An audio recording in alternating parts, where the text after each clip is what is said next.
Hello, and welcome to Havoc Wargaming, dedicated to bringing you the uncommon. For those of you who haven't met me, my name is Ron, and today we're going to do an introduction to Five Parsecs From Home by Modiphius. So let's get started.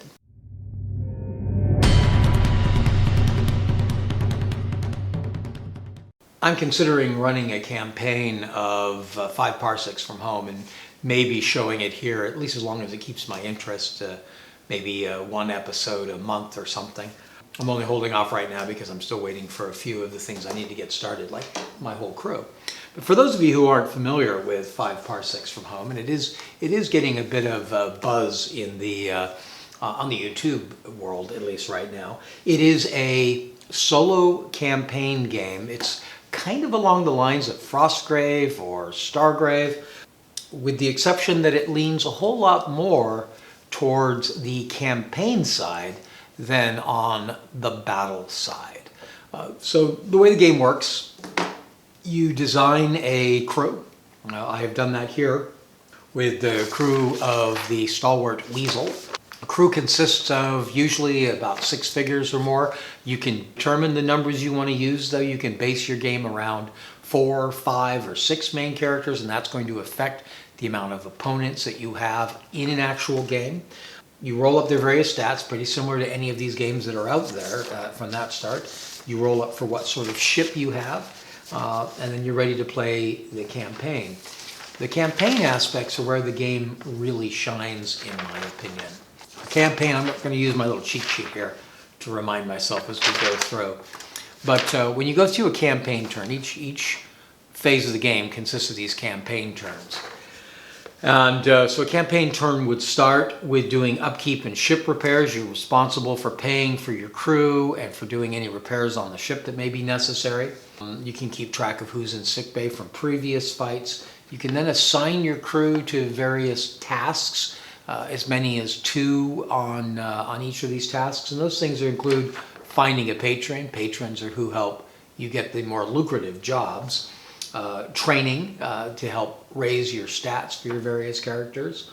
You can trade, you can exchange some of the things you have or some of your credits for better equipment, or the things you have found for better equipment. Recruit, you can bring your crew up to a higher number than your initial 6, or replace people who you've lost. Explore, that allows you to find various benefits by exploring the places you are. Tracking, this has to do with rivals.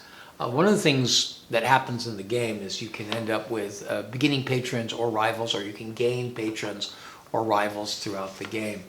And tracking allows you to keep an eye on your rivals, or possibly to ambush your rivals, which can help you end the rivalry.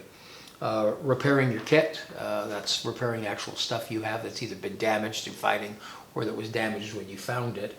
And decoying, this is a way to keep your rivals from finding you if they're tracking you. Then you can determine your battle. And what that means is you determine what you're doing. A battle of you're going to enter into an opportunity. That's a job that just shows up because you don't have a patron, or maybe it's a better advantage, or maybe your patron you have multiple days to determine. You can attack your rival if you were tracking him, that ambush I was referring to earlier. Quest, you can actually move that quest part of the story along. I guess I should mention quests right now.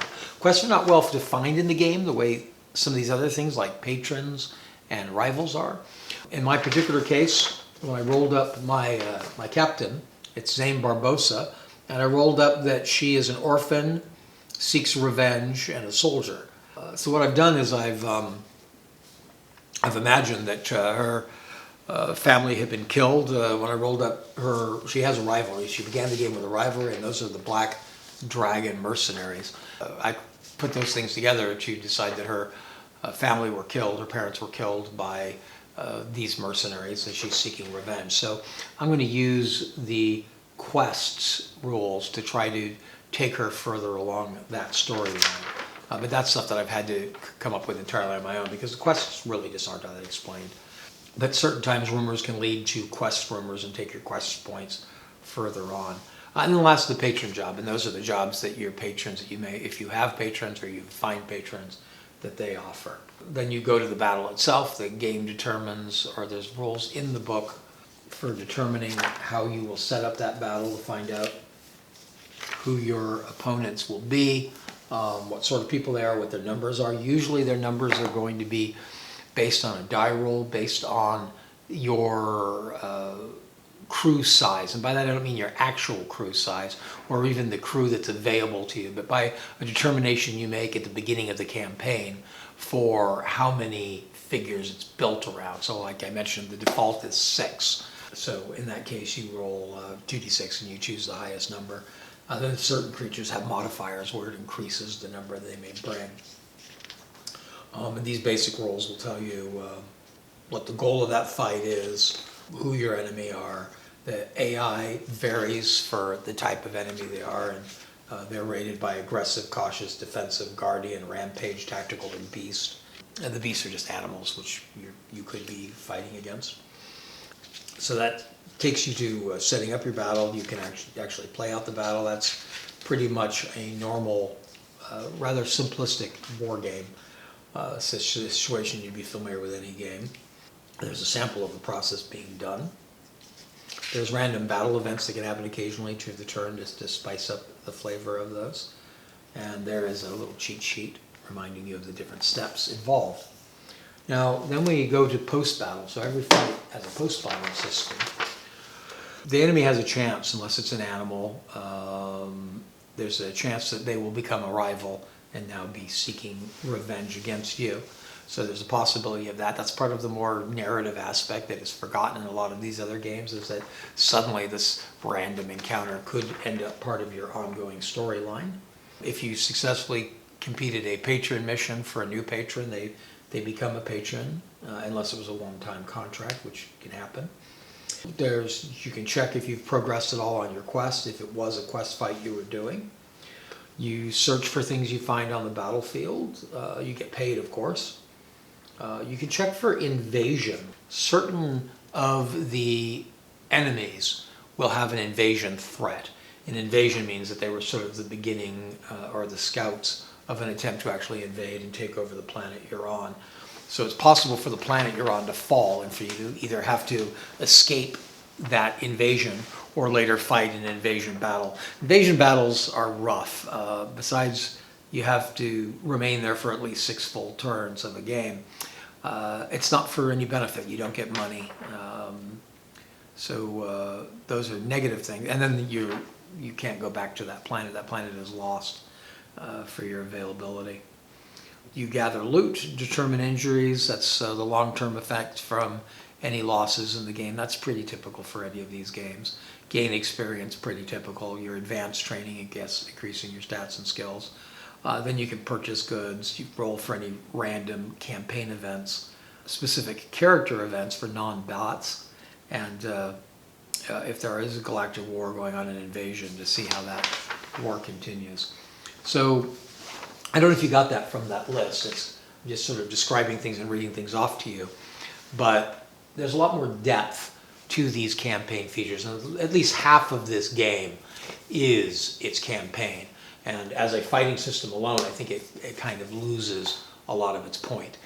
It is very important that you play along with this campaign system. And the campaign system's really good, or appears to be. I've so far, probably should mention this, I haven't actually played the game yet. I have rolled up a couple of encounters. I've rolled up my crew. I think I just talked a little bit about them. But I haven't had a chance to get the game on the field yet because I'm still waiting.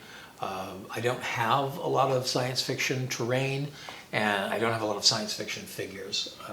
I should mention, speaking about figures, they suggest that to get started you only need about 25. I find it's kind of addictive, and you'll start wanting figures that are specific to the different things that can come up in the different decisions you have to make. But the game allows for the idea of starting with about 25, your crew, the 6 that make up your crew, and then usually most of the enemies are in numbers of a maximum of 6 to 9, depending on the ones with the bonuses. These figures that they suggest is a handful, maybe 6 fighter types, trooper or organized soldier types that can play the mercenaries or the unity police or any of those more established, more professional soldiers, then a group of gangsters. There's all sorts of gang groups in here, punkers and anarchists and cultists. They can be played by those others, and then a group that are just your random alien types. The game very much promotes proxying, particularly, it's a solo game, so who knows? I'm a little more concerned with getting usable figures because I plan on using them here on the channel. But he's very supportive, the writer, and that is Ivan Sorensen, I believe is his name.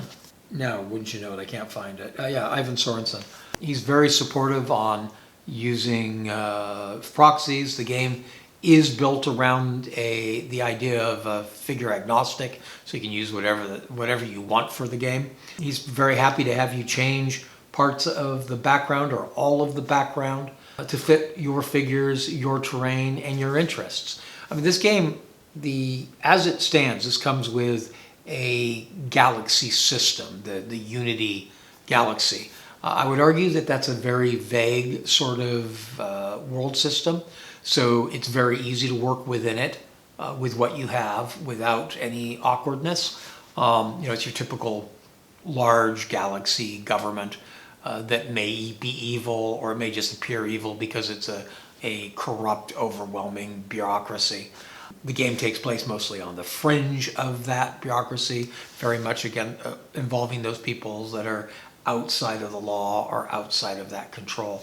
And so with no thought at all, you can see how you could just use this as is, or you could very easily do Mandalorian scenarios in it, using many of the myriad of Star Wars figures that are available. In fact, you could probably represent absolutely everything that's in this game to some fashion, entirely using things from the Star Wars canon.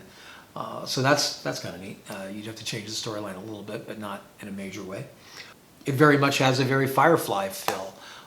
You could run a Firefly-specific game in this world if you just ignored the aliens. There's more aliens here than you're going to find in a Firefly universe.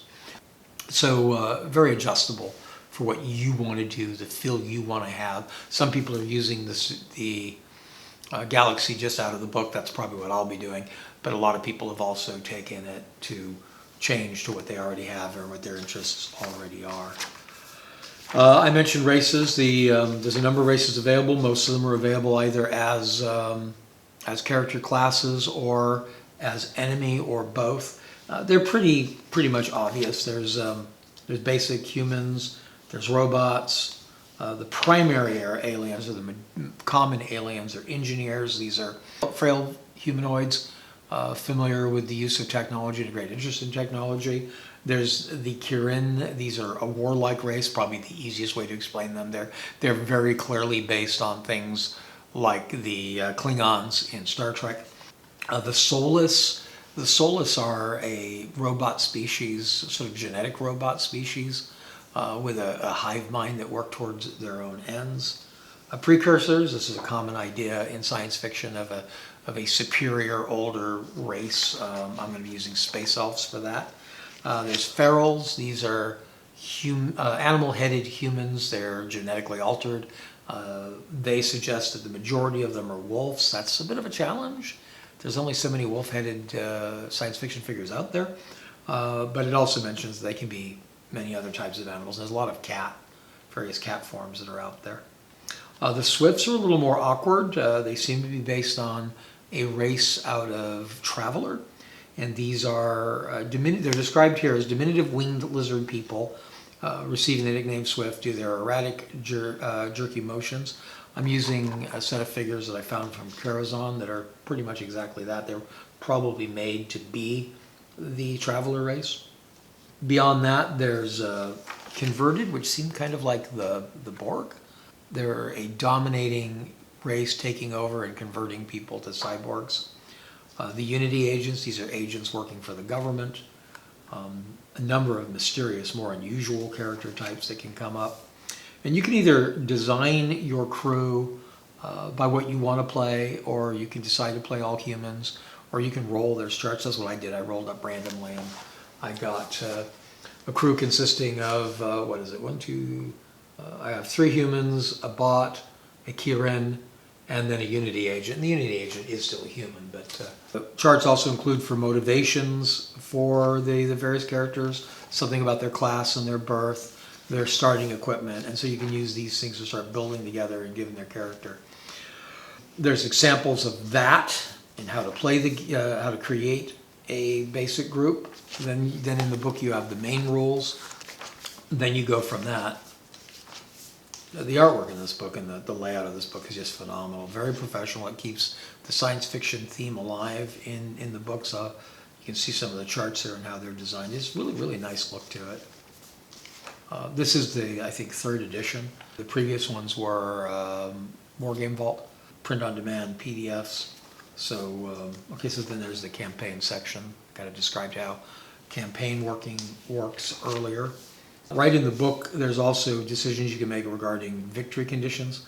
That's has to do with when your campaign ends. The campaign isn't meant, like in Frostgrave, that this is the rest of these characters' life. You can set up the campaign for certain goals, and when you reach those goals, the characters are entitled to become elite or get elite ranks, and then you can start them off, those same characters, on their new campaign. You can also decide, you set a difficulty mode for those campaigns, which is a way to keep yourself challenged. I'm playing right now the normal one. The game, from my understanding, is a little has a high mortality rate, so there isn't easy if you want to, and then there's challenging, hardcore, and insanity. These give you more difficulty and greater benefits all the way through. Story points. Story points are a number of points that you have at the beginning of the game, or that you gain that you can use to avoid some of the randomness. You can spend a story point to re-roll to avoid some of the random nature. That's a real benefit to one of these sort of RPG war games, in my opinion. Particularly the real floppy, very random ones. So all very good. I've talked about the basic rule book, I think, mostly in its entirety. But let's talk a little bit about the support for the game, which I think is phenomenal. They have a Facebook page, a very active Facebook page, called, I think it's 5 Parsecs From Home fans. It might just be 5 Parsecs From Home. There's a lot of help there, and people giving you ideas, answering some questions about rules. There's extra files for useful, like the character sheets that I keep showing you come from, I found them on there, though they're basically the same ones that are in the book. But there's others available. These are a fillable PDF, which I really enjoy using. The author's often there giving advice and answering questions. The author is really supportive. I've also seen his comments on a number of YouTube videos, and there's a number of YouTube videos out there of either explaining the game or how the game works, or showing some people's campaigns. One of the things that's worthy of talking about with these options, like I showed you the campaign PDF too, that came off of the Facebook page. But there's also an expansion. The expansion right now is available through Wargaming Vault. It's relatively inexpensive. I don't remember what I paid for it. The Trailblazers Toolkit. This toolkit includes some not necessary expansions, but some interesting things. Again, the art's very much like what's in the book. There's a whole introductory campaign where you can just go down and play this to get you started and to understand how it works, and designed to help teach you the game as you go, instead of just playing entirely a random campaign. It goes through, looks like 3 campaign turns to get, no, 4, no, more than that, all the way up to 5, to get you started in figuring out how to go with the game. So that's kind of nice. There's a number of name generation tables. This is where the name of my ship came from, the Stalwart Weasel. One specifically for ships. There's one for worlds. You're going to be coming up with a lot of worlds. Colony names. I've been using that to name the colonies on the worlds. I'm not sure what that's what it means. Corporate patrons. When you take a patron can be a government entity. It can be a corporate patron. It can be a wealthy private person. So again, having a way to come up with corporate names is really useful. Again, you're going to be coming up with a lot of these patrons, and some of them are going to come and go. So it's nice to have that little bonus to help you come up with these names. Progressive difficulty. This is brilliant. One of the problems with these kind of games, particularly one that isn't driven by levels, is that you can see a challenge where your characters are getting better and better and more effective, and their enemies aren't. so it can get dull and less of a challenge. So this has a system to allow the difficulty to progress as you progress. I think that's very, very clever. More difficulty toggles for changing the challenge level. And then there's areas in the back for doing player versus player or cooperative games or DM run games. Again, all and variations to improve on the AI as well. All of that making the game more useful. I think this game would be really interesting to do as a co-op game. I've seen a few where they've done that, where the different characters of the crew are being played by different people. What a nice way to go. I think this game looks very interesting. I'm glad it's getting the attention that it's getting. I hope to add to that very shortly. If any of you have experience with Five Parsecs From Home, I hope that you'll share that in the comment section down below. Also, if you have any questions that you'd like to ask, put those down there in the comments. If you have any idea for further content you'd like to see us talk about or produce here on Cry Havoc Wargaming, or if you're interested in seeing my version of this campaign, let me know that in the comment section down below. If you've enjoyed the video or found it all useful, I hope that you'll hit like. And if you'd like to continue to receive notifications for videos like this one that may help you determine how to better spend your money or your time in your tabletop wargaming hobby, then please hit subscribe and ring our notification bell. Till next time, cheers.